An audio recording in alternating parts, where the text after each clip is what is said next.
Proklamasi.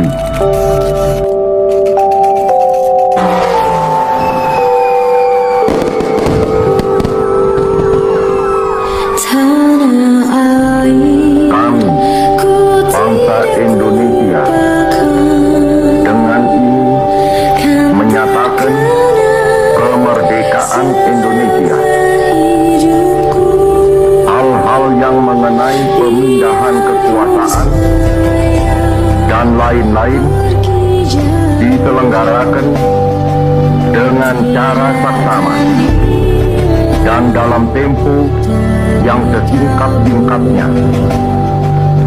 Jakarta, 17 Agustus 1945, atas nama bangsa Indonesia, Soekarno-Hatta.